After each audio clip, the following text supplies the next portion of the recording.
Assalamualaikum, hai Nur Fam. Untuk video kali ini, Kak Nur akan terangkan kenapa kitaran haid tak teratur, ya.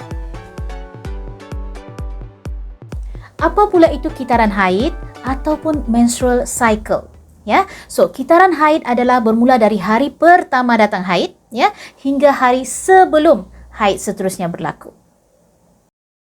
Okay, contoh dalam kalender ini, ya, hari pertama haid pada bulan Februari adalah 5 Februari dan haid yang seterusnya adalah 7 Mac. Dan 7 Mac ini adalah hari pertama haid untuk bulan yang seterusnya.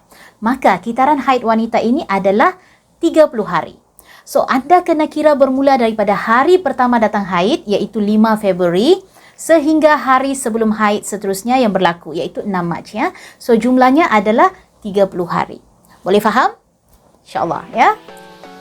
Berapa purata jumlah kitaran haid yang normal? Dikatakan jumlah kitaran haid yang normal adalah di antara 21 hingga 35 hari. Tapi kebanyakan wanita mempunyai kitaran haid antara 28 hingga 30 hari. So, berapa pula jumlah kitaran haid yang dikatakan tak normal, ya? Jika kitaran haid anda pendek, iaitu kurang 21 hari, ia dikatakan tak normal.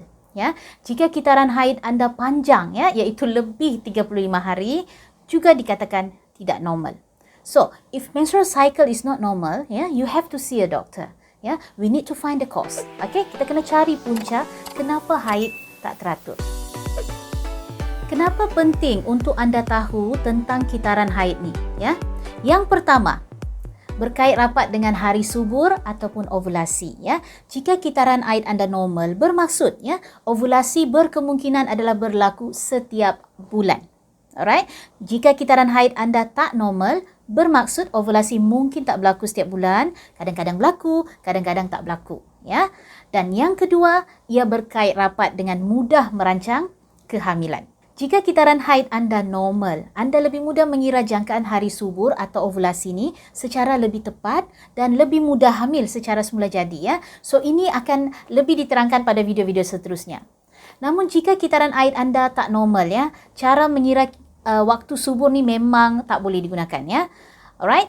Yang ketiga, berkait rapat dengan bila perlu bantuan doktor segera, ya. So, jika kitaran haid anda tak normal, ya, maka haid anda akan tak teratur dan ini adalah tidak normal dan perlu pemeriksaan dan siasatan lebih lanjut untuk mencari penyebab ataupun penyakit di sebaliknya, ya. So, anda kena segera berjumpa dengan doktor anda. Kitaran haid wanita adalah dikawal oleh beberapa hormon seksual wanita, ya, dan lapisan dinding rahim yang berubah-ubah sepanjang kitaran haid ini adalah disebabkan oleh perubahan tahap hormon dalam badan wanita. So, jika berlaku ketidakseimbangan hormon, ya, disebabkan mungkin stres, gaya hidup yang tak sihat, penyakit, ketumbuhan ataupun sebarang masalah kesihatan, maka haid ada potensi menjadi tidak teratur. Contoh, ramai pesakit Kak Nur tiada haid lebih 2-3 bulan, ya, atau ada lagi yang lebih, ya.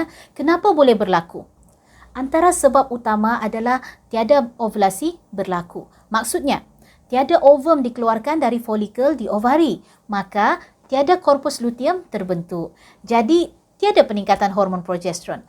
Maka, dinding rahim akan sangat perlahan menebal sebab itu haid tak berlaku dalam masa sebulan. Tapi, dinding rahim ini akan menebal pada satu tahap tertentu disebabkan kehadiran hormon estrogen, ya. Dan akhirnya, haid akan berlaku juga, tapi mungkin mengambil masa 2 hingga 3 bulan atau lebih lagi. Dan biasanya haid yang berlaku pun akan lebih lama.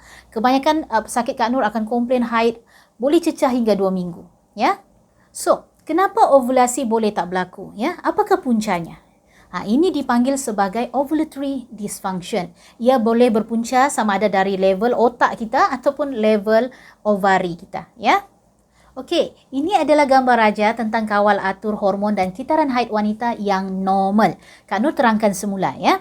So, ia bermula daripada otak, dipanggil hypothalamus, ya, dan otak akan mengeluarkan hormon GnRH, gonadotropin releasing hormone. Hormon ini akan merangsang kelenjar pituitary yang terletak di bawah hypothalamus untuk menghasilkan dua lagi hormon, iaitu hormon FSH dan hormon LH. Hormon FSH akan merangsang perkembangan pematangan folikel ovum, ya, dalam ovari. Dan folikel yang matang ini akan menghasilkan hormon seksual wanita iaitu hormon estrogen. Hormon estrogen akan dihasilkan dan meningkat dalam darah dan ia akan memberi signal dekat otak untuk merembeskan hormon LH. Dan hormon LH ini pula akan meningkat secara mendadak dan seterusnya akan merangsang folikel untuk mengeluarkan ovum. Inilah dipanggil ovulasi. Dan hormon LH ini juga akan merangsang korpus luteum dalam ovari untuk menghasilkan hormon progesteron yang akan menebalkan dan mengekalkan ketebalan dinding rahim untuk persediaan dan pelekatan janin. Korpus luteum hanya boleh hidup 12 hingga 14 hari. So, jika tiada kehamilan berlaku, maka korpus luteum akan susut dan seterusnya hormon estrogen dan progesteron akan rendah dan haid pun berlaku. Kitaran haid pun akan bermula semula. Okey, itu adalah proses yang normal. So, untuk level otak wanita, apa-apa masalah yang boleh ganggu hormon di otak wanita, maka haid boleh jadi tak teratur dan no ovulation occur, ya, tiada ovulasi berlaku. Contohlah kalau ada stres yang kronik. Stres ni dia akan meningkatkan hormon stres dalam badan kita, ya, iaitu hormon kortisol ataupun hormon CRH, cortisol releasing hormone. Dan ini akan mengganggu penghasilan hormon GnRH dari otak kita. So, bila hormon GnRH rendah, maka hormon FSH dan LH pun rendah. Sedangkan hormon ini penting untuk pematangan folikel dan juga ovulasi. So, ia akan rendah juga. Sebab itu, wanita tak akan subur, no ovulation, no corpus luteum, ya, dan hormon progesteron estrogen pun akan rendah dan penebalan dinding rahim akan sangat slow dan wanita boleh tak haid 2 hingga 3 bulan ataupun lebih, ya. Ada pesakit Kak Nur sampai 7 bulan, sampai setahun tak haid, ya.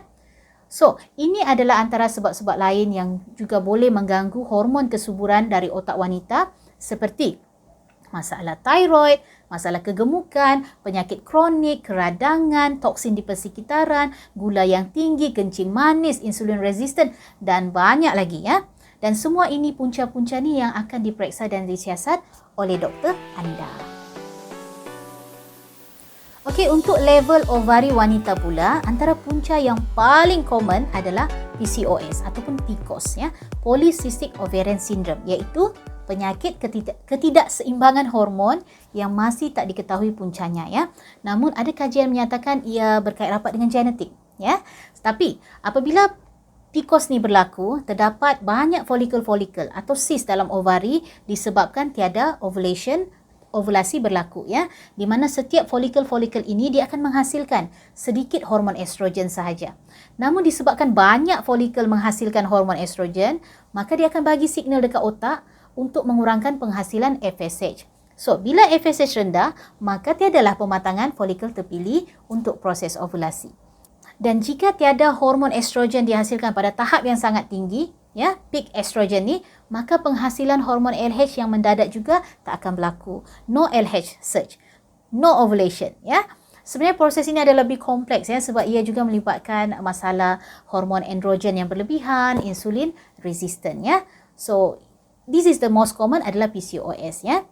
Dan jika ovulasi tak berlaku, maka tiada korpus luteum terbentuk, di mana korpus luteum ini penting untuk menghasilkan hormon progesteron. Dan jika hormon progesteron rendah, maka tiadalah perencatan pada hormon GnRH dari otak. Dan ini akan merangsang lagi penghasilan hormon LH secara denyutan, ya. Oleh sebab itu, bila ada PCOS ni biasanya mereka mempunyai hormon LH yang tinggi dalam darah dan OPK selalunya boleh positif. Dan ini mungkin agak menyukarkan pengesanan waktu subur.